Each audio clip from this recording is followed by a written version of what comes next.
The Sunni Dawat Islami's weekly Ijtima is held each Saturday at the International Center of Sunni Dawat Islami.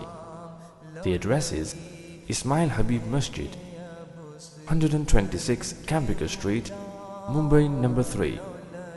Please make every effort to attend and gain the knowledge of Islam. Assalamu alaikum wa rahmatullahi wa barakatuh. As-salatu was-salamu alayka ya Rasulullah. As-salatu was-salamu alayka ya Habib Allah. As-salatu was-salamu alayka ya Nabi Allah. As-salatu was-salamu alayka ya Nur Allah. Sallallahu ta'ala alayka wa sallam.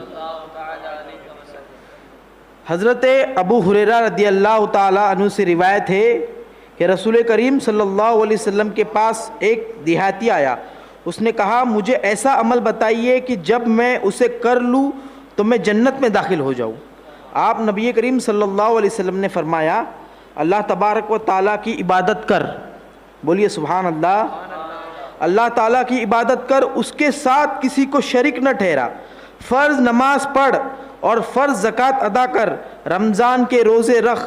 اس نے کہا اس ذات کی قسم جس کے قبضے میں میری جان ہے, اس عمل پر کچھ زیادتی نہ کروں گا, اس میں کچھ کمی بھی نہ کروں گا.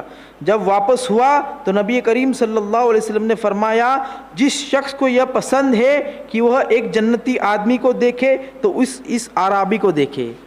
میرے پیارے آقا صلی اللہ علیہ وسلم کے پیارے دیوانوں, مذکورہ حدیث شریف میں کئی اعمال کا ذکر کیا گیا جن میں سے ایک سب سے اہم اور افضل عمل ہے نماز.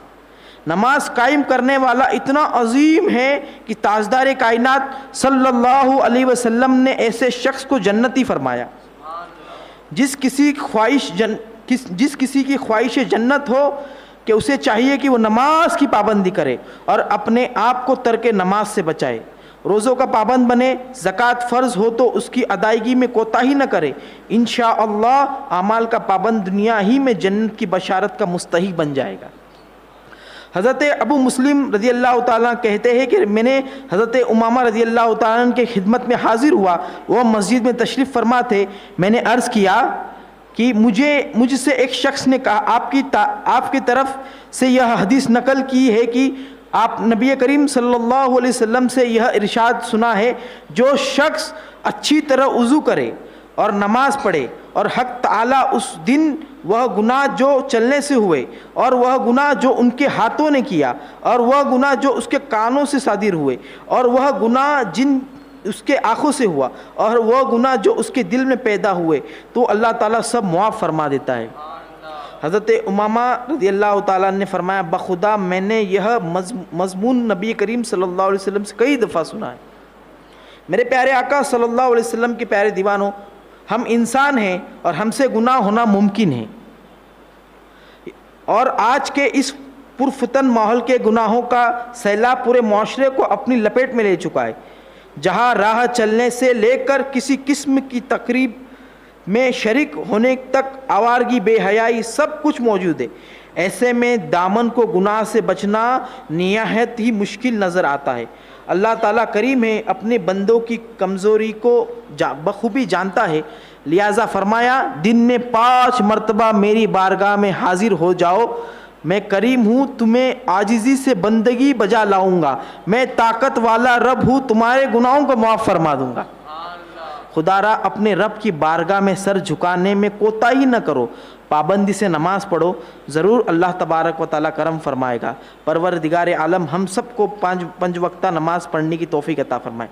حضرت عبداللہ بن مسعود رضی اللہ تعالیٰ عنہ فرماتے ہیں کہ ایک شخص نبی کریم صلی اللہ علیہ وسلم کی خدمت میں حاضر ہوا اور یا رسول اللہ صلی اللہ تعالیٰ علیہ وسلم, میں نے مدینے کے کنارے ایک عورت کو گلے لگا لیا اور صحبت کی حد تک آیا کہ اللہ نے تیری پردہ پوشی کی تھی, تو تب بھی اپنی پردہ پوشی کرتا.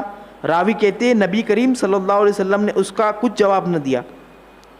جب وہ شخص کھڑا ہو کر چل دیا, اس کے پیچھے حضور صلی اللہ علیہ وسلم نے ایک آدمی کو بھیج کر اس کو بلوایا اور یہ آیات تلاوت فرمائی. یعنی اس کا مفہوم ہے کہ دونوں کناروں اور رات کے ساعتوں میں یقیناً نیکیاں گناہ مٹا دیتی ہے۔ یہ ماننے والوں کے لیے نصیحت ہے۔ قوم میں سے ایک شخص نے عرض کیا، یا رسول اللہ صلی اللہ علیہ وسلم، کیا یہ اسی کے لیے؟ فرمایا یہ سارے لوگوں کے لیے ہے۔ پتہ چلا کہ نماز کے صدقے میں بڑے بڑے گناہوں کو بھی اللہ تعالیٰ معاف فرما دیتا ہے۔ لیکن آج نماز کے حوالے سے اس امت کا حال دیکھے، الیاذ باللہ، بے پناہ سستی۔ خدا را نماز کے حوالے سے سستی نہ کرو بلکہ بھرپور چستی کا مظاہرہ کرو اور نماز کے ذریعے اپنے گناہوں کو مٹاتے رہو۔ سبحان اللہ۔ حضور اقدس صلی اللہ علیہ وسلم کا ارشاد ہے، جب نماز کا وقت آتا ہے تو ایک فرشتہ اعلان کرتا ہے کہ اے آدم کی اولاد اٹھو، اے آدم کی اولاد اٹھو اور جہنم کی اس آگ کو بجھاؤ جس کو تم نے گناہوں کی بدولت اپنے اوپر جلانا شروع کر دیا۔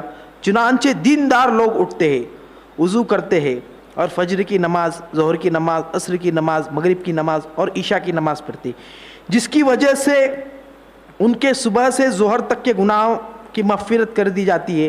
ظہر پڑھتے تو فجر سے لے کے ظہر کی گناہوں کی مغفرت کر دی جاتی ہے۔ اسی طرح عصر کی وقت، مغرب اور عشاء کے وقت، غرضے کی ہر نماز کے بعد یہی صورت ہوتی ہے۔ عشاء کے بعد لوگ سونے میں مشغول ہو جاتے ہیں۔ اس کے بعد بعض لوگ برائی، زناکاری، بدکاری، چوری وغیرہ کی طرف چل دیتے ہیں۔ بعض لوگ بھلائی اور نماز، وظیفہ، ذکر وغیرہ کی کرتے رہتے ہیں۔ سبحان اللہ۔ حضرت ابو ہریرہ رضی اللہ تعالیٰ عنہ سے روایت ہے، رسول کریم صلی اللہ علیہ وسلم نے ارشاد فرمایا، تم میں رات اور دن کو فرشتے باری باری آتے ہیں، وہ فجر اور عصر کی نماز میں جمع ہوتے ہیں، پھر چڑھتے ہیں، اور فرشتے جنہوں نے تم نے رات گزاری ہوتی ہے ان کو ان کا رب پوچھتا ہے، حالانکہ وہ خوب جانتا ہے، کس طرح چھوڑا ہے تم نے میرے بندوں کو؟ کیا وہ کہتے ہیں اس حال میں چھوڑا کہ وہ نماز پڑھ رہے تھے، تو ان کے وہ پاس گئے تو نماز پڑھ رہے تھے۔ میرے پیارے آقا صلی اللہ علیہ وسلم کے پیارے دیوانوں، اس حدیث شریف سے سمجھ میں آیا کہ فرشتوں کی ڈیوٹی تبدیل ہونے کا وقت فجر اور عصر کا ہوتا ہے۔ اگر بندہ فجر اور عصر کی نماز ادا کرتا ہے تو معصوم فرشتے رب کے حضور اس بندے کا ذکر نماز کی حیثیت سے کرتے ہیں، تو اللہ تعالیٰ اپنے بندے کے سر بسجود ہونے کا ذکر سن کر خوش ہوتا ہے، اور جب وہ خوش ہو جائے تو یقیناً اپنی رحمتوں سے مالا مال کر دیتا ہے۔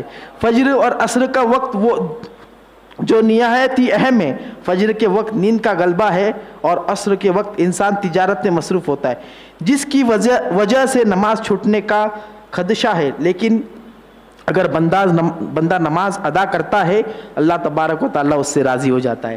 اللہ تعالیٰ مجھے اور آپ سب کو 5 وقتہ نماز پڑھنے کی توفیق عطا فرمائے۔ السلام علیکم ورحمۃ اللہ وبرکاتہ۔